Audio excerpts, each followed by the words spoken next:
Programang ito ay rated SPG. Striktong patnubay at gabay ng magulang ang kailangan. Maaaring may masiselang tema, lengguwahe, karahasan, sexual, horror o droga na hindi angkop sa mga bata.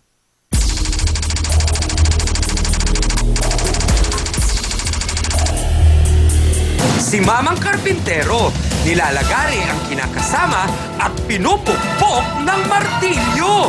Kaya nagagalit siya sa akin. Inisisi niya ako yung pagkamatay ng anak ko.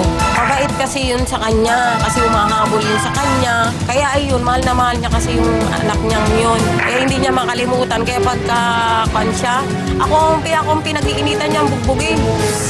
Lagi siya na doon sa sugalan. May kawawa ka ng anak ko kahit pinababayaan mo ako yung anak ko. Kaya nagkaroon ng sakit ang anak ko. Inom ako ng gabi, kaya nilagari ko siyang nagaring kahoy. Hindi siya makinig sa akin pagsasabihan ko siya nga.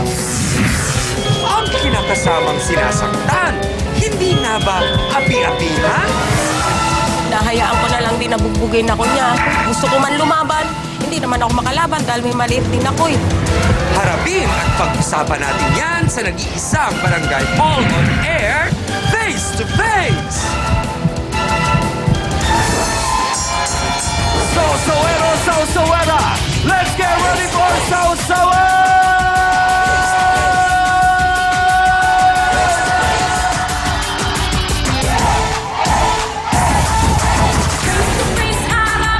Harapan na naman tayo mga kapatid! Sugod na! Isang oras na naman tayo magsasama-sama! Face to face na! Nako! Ang mga bisita sana nga magbate!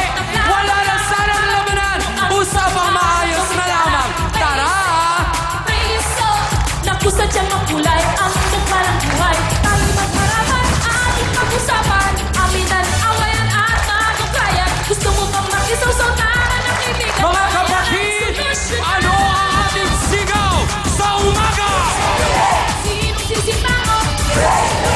Sinong ingiti? Face to face! Huwag mong talikuran! Harapin mo! Face to face! Yeah!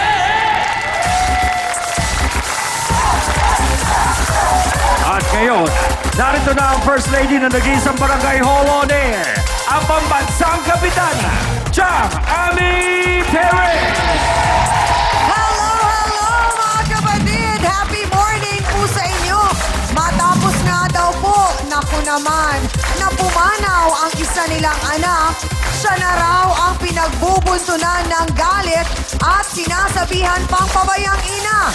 Naku Hans, alam mo, masakit naman yata ang mga paratang na ito sa ina. Abay, di ba? Siyang oo at lang ang nakakalungkot pa nito, abay, parang nasisisi nga sa pagpanaw ng anak. Naku, mukhang malulungkot tayo ng slide ngayong umagang ito. Ready na ba kayo para dyan? Kaya naman, ready na rin sina B1 at B2. Hindi pwedeng makumpleto ang umaga natin kung wala sila. Para tulungan ang mga bisita natin, nandyan po si Attorney Ben Acosta. Dr. Camille Garcia. Father Sunny Merida. Ang ating pong mahal na trio, Tagapayo. Kaya naman mga kasawsawan, what are we waiting for? Let's make it a come on! Face to face na!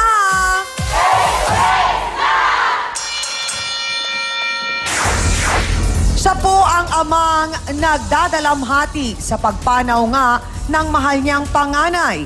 Pero isinisisi daw niya ang nangyaring ito sa kanyang kinakasama. Bakit niyo naman po kaya nasabi yan? Ikwento na po ninyo sa amin, Mang Sunny Colico. Pasok!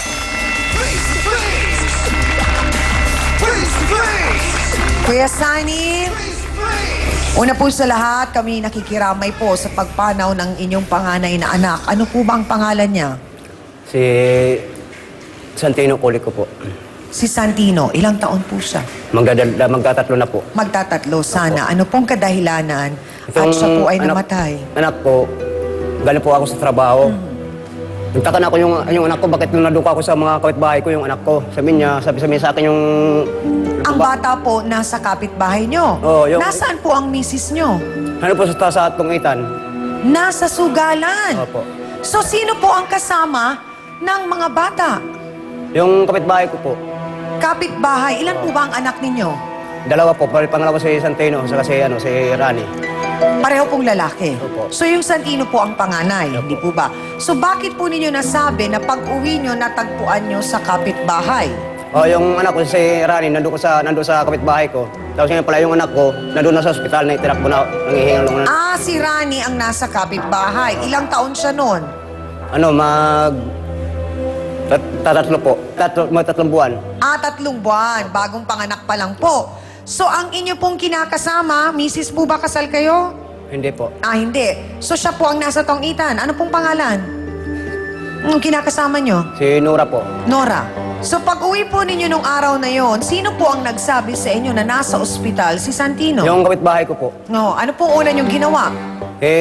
Kagala ko, tinakbo ko yung anak-anak ko, kung baka makaligtas ka o na dahil ako lang hinahanap yung anak ko na pagsabi ng sa kay Nora nga, ay si Papa, sabi niya, gumising ka na, ngayon dumidirat yung bata. Ngayon hinahabol ko, hindi ko nakamakabol na. Tapos ito si Nora, Oho. umuwi na, ang galing sa ospital, patay na pala yung anak ko. So, si Aling Nora kasama po nung naidala ang bata sa ospital? Opo. So nakasama po siya, hindi naman nandun sa Tongitan nung dinatnan Oo. nyo? Okay, so ano pong paliwanag ni Aling Nora? Ano daw po ang nangyari? Eh, At sabi ano niya- ang ikinamatay ng bata? Kasi yung baga ng anak ko, mayroong tubig po. May tubig sa Opo. baga. Okay. Kaya hindi yung bata, hindi na sa hininga. Oho. Hindi na siya dahil sabi niya, natatanong ko yung anak ko, sabi ko, anak, ano ba ang sakit mo? Sabi niya, wala. Wala daw niya sakit. Ngayon pala, inaano na pala yung sakit Pero niya. hindi ho, bago pa ho noon na nangyari, meron na po siyang nagiging reklamo sa nararamdaman niya. Pinatignan niyo po ba sa center? Pinasick up niya ho. Tapos sinabi ko kay Nora, sabi ko, Nora, itong bata na to, i-check mo sa center. Sabi niya, wala raw pera. Sabi ko, walang problema ka ako sa pera eh. Sabi ko eh. Wala naman ka, di man ka ako nagpapabayad ako sa center ka ako ng Pero meron naman doon na libre lang, na wala namang bayad, hindi ba? Oo, opo. Oh. Bakit Eh, kailangan problemahin niya? Natatamad siya pagpunta sa hospital, sa center dahil inaano sa stungit. Mas may oras siyang maglaro kesa dalhin ang bata sa doktor. At pagdadating sa Hindi naman ho siya nagtatrabaho. Hindi po. Dito lang sa bahay lang siya, nag-ano. Okay. Yan lang yung ginawang, tungit lang, tungit. Oo. Ngayon ako, nagsasawa na ako sa kanya. Ngayon, ko siya sasaktan. Ngayon, Ay, yun, hindi naman ho tama na saktan niyo siya. dahil hindi naman siya po sa akin nakikinig eh. Pagsasabihan ko siya eh. Sabi ko sa kanya ng kay Nora. So sabi ko, matapos po ang nangyari na yun kay Santino, bumalik pa rin siya sa pagsusugal? Oo, hindi pa naiiwanan. Nasa po ngayon yun. Hindi pa rin nagising. Hindi pa siya. Hindi lang nagbabago. Talagang tao lang talaga siya na talagang magano sa sugal. So sino po ang nag-aalaga naman kay Ronnie ngayon? Kay Rani. Oo, kay Rani. Yung ko, minsan siya, yung kapatid ko, minsan yung kapitbahay ko. Yan lang inaano ko na lang sa Magkasama pa ho ba kayo? Hindi na po. Hiniwalayan niyo na po? Hiwalay po kami. So ang bata po, nasa inyo? Nasa kanya, inano ko. Kinukuha ko yung bata doon sa, sa kapitbahay niya, yung titiran niya.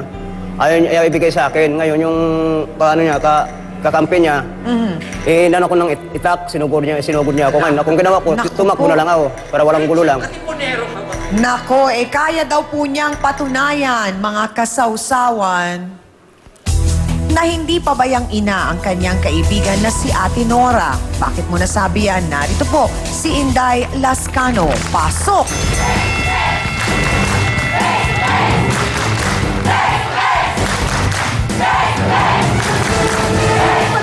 Sandali po, Ate Inday! Sandali lang!